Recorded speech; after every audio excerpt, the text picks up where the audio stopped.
ইনকিলাব মঞ্চের মুখপাত্র শহীদ শরীফ ওসমান বিন হাদি হত্যার ঘটনায় হামলাকারীর দুই সহযোগী ভারতে আটক হয়েছে বলে জানিয়েছেন ডিএমপির অতিরিক্ত police commissioner S N. Mohammad Nazrul Islam. রোববার সকালে ডিএমপির মিডিয়া সেন্টারে ইনকিলাব মঞ্চের মুখপাত্র শহীদ শরীফ ওসমান বিন হাদি হত্যা মামলার তদন্তের অগ্রগতি প্রসঙ্গে আয়োজিত সংবাদ সম্মেলনে তিনি এসব তথ্য জানান। নজরুল ইসলাম বলেন, হত্যাকাণ্ডটি পূর্ব পরিকল্পিত। ফয়সাল সহ আরও একজন ময়মনসিংহের হালুয়াঘাট সীমান্ত পার হয়ে ভারতে পালিয়েছে। এ ঘটনায় মোট ১১ জনকে গ্রেপ্তার করেছে ডিএমপি। এর মধ্যে ৬ জন স্বীকারোক্তিমূলক জবানবন্দি দিয়েছে। দ্রুত এই মামলার অভিযোগপত্র দেয়া হবে। আগামী ৭ থেকে ১০ দিনের মধ্যে অভিযোগপত্র দেয়া হবে বলেও জানানো হয়েছে।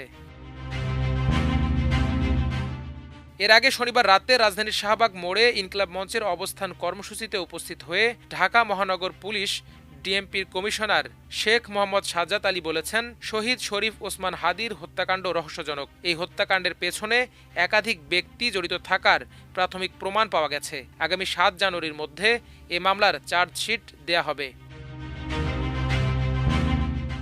ডিএমপি কমিশনার বলেন, হাদি হত্যাকাণ্ডের সঙ্গে কারা জড়িত তা উদ্ঘাটনের জন্য পুলিশ, ডিবি, র্যাব সহ সব গোয়েন্দা সংস্থাকে কাজে লাগানো হয়েছে।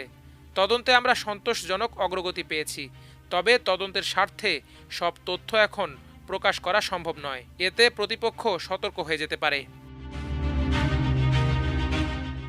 এর আগে ত্রয়োদশ জাতীয় সংসদ নির্বাচন ও গণভোটের তফসিল ঘোষণার পরদিন গত ১২ ডিসেম্বর দুপুরে ঢাকার পুরানা পল্টনের বক্স কালভার্ট রোডে ইনকিলাব মঞ্চের মুখপাত্র শরীফ ওসমান হাদি মাথায় গুলিবিদ্ধ হন। গুলিবিদ্ধ হাদিকে আশঙ্কাজনক অবস্থায় প্রথমে ঢাকা মেডিকেল কলেজ হাসপাতালে নেওয়া হয়। পরে অবস্থার অবনতি হলে তাকে রাজধানীর এভারকেয়ার হাসপাতালে স্থানান্তর করা হয়। এরপর ১৫ ডিসেম্বর উন্নত চিকিৎসার জন্য সরকারের উদ্যোগে তাকে এয়ার অ্যাম্বুলেন্সে করে সিঙ্গাপুরে নেওয়া হয়। সেখানে চিকিৎসাধীন অবস্থায় ১৮ ডিসেম্বর হাদি মারা যান।